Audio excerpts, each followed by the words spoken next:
Hello, everyone, and a warm welcome from Canada. My name is Rita Zuba Prokopetz. I am a longtime English as a Second Language Instructor, or ESL. I am pleased to share with you how e-portfolios have enhanced blended learning experiences in my community of language learners. Thank you for being here today. The electronic portfolio, or e-portfolio, is a technology-mediated learning site where students reflect and document their learning growth over time.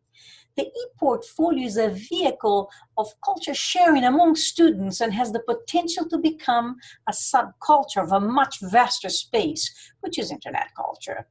In blended learning, the e-portfolio is positioning itself as a reflective and curated repository, which is then mediated through interaction with instructors and peers. In my online community of language learners, the e-portfolio is part of an ecosystem, a resilient and diverse network of systems that includes critical reflection, communication, interaction, reflective feedback, giving and receiving. In the 1990s, when the World Wide Web made affordances for educational technology pedagogy, educators began to perceive a significant paradigm shift in teaching and learning. The e-portfolio and other technology-mediated learning and teaching tools made it possible for educators like me to begin introducing a blended learning approach to their practice. Although my language classes were entirely face-to-face at the time, I began relying on internet culture in attempts to innovate and learn how to introduce some form of blended instruction in my practice. I saw a need to learn more about this online pedagogy, and was then that I became aware of what I was learning and noticed a transformation of my thought processes and a deeper level of reflection on my learning to date when I developed my first e-portfolio project. I also experienced the openness and connectivity afforded by the e-portfolio. Empirical observations spanning over 5 years with various groups of learners from low to high intermediate language levels have demonstrated the resiliency of the students who opted to immerse in e-portfolio experiences initially as an extracurricular learning activity. For many of the students in all 10 groups of approximately 20 ESL learners, the e-portfolio was the first introduction to learning with technology. These enhanced blended learning experiences mediated by e-portfolios help the students demonstrate computer literacy, apply time management strategies, engage in peer feedback interaction, become autonomous learners, achieve some of the competencies in all 4 language skills areas, listening, speaking, reading, and writing, and reflect on their learning to date.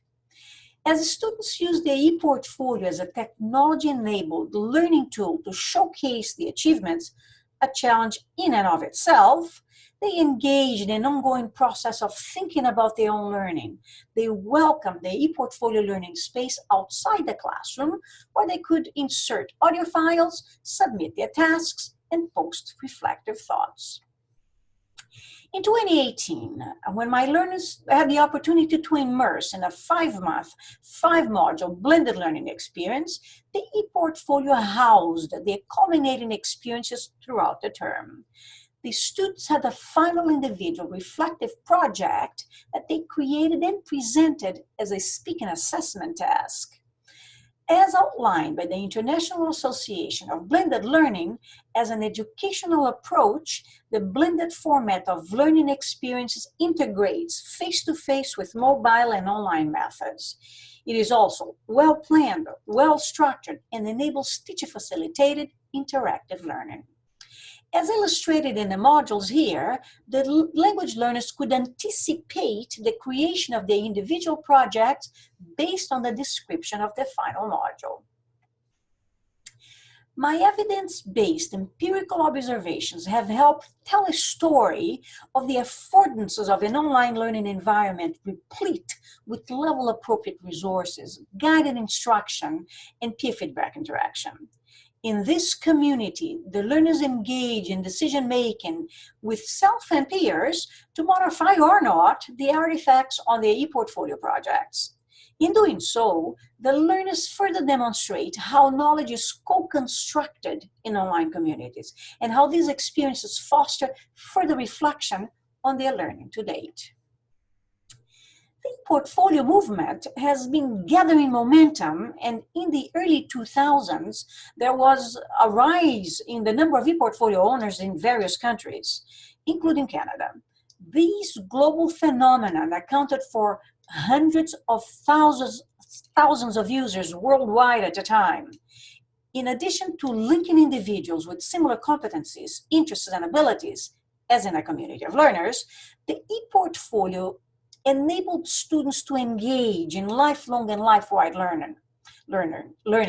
As an evolution and a transformation of past practices, the e-portfolio is reaching beyond the initial field of education, and it's becoming a key component in national learning policies in some nations.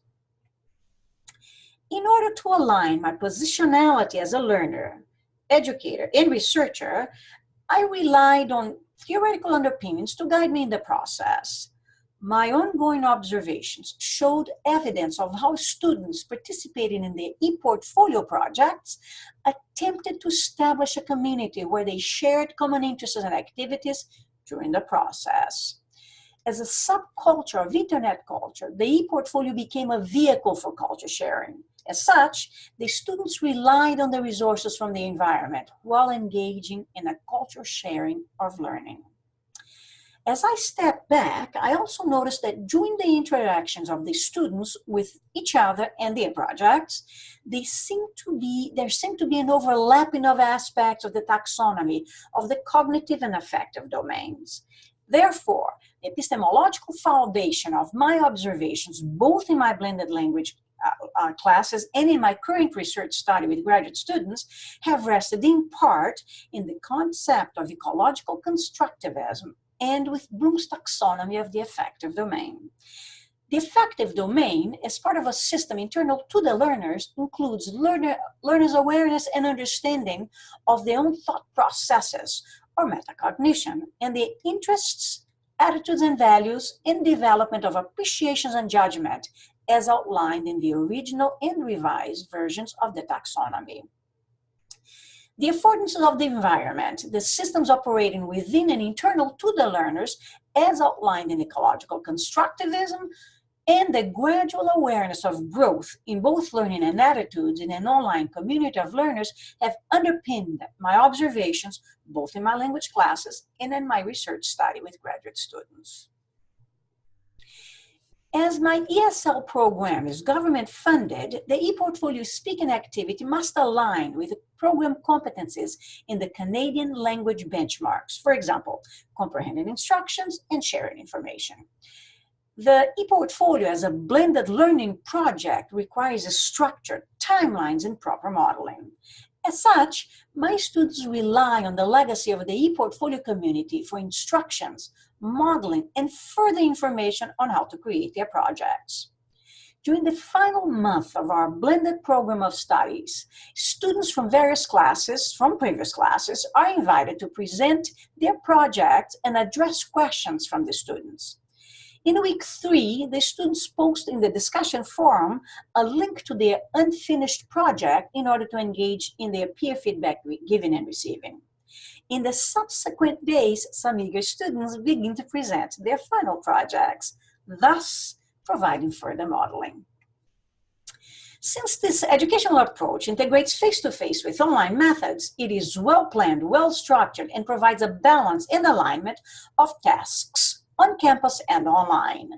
These ePortfolio experiences, which enable teacher-facilitated interactive learning, foster the students' evaluation of their final project, their articulation on the development process, and most important, their reflection on the learning to date. Thank you, everyone, for your interest in how ePortfolios may help enhance blended learning experiences in a community of language learners. I welcome any questions you may have and further discussion on the topic. Thank you so much.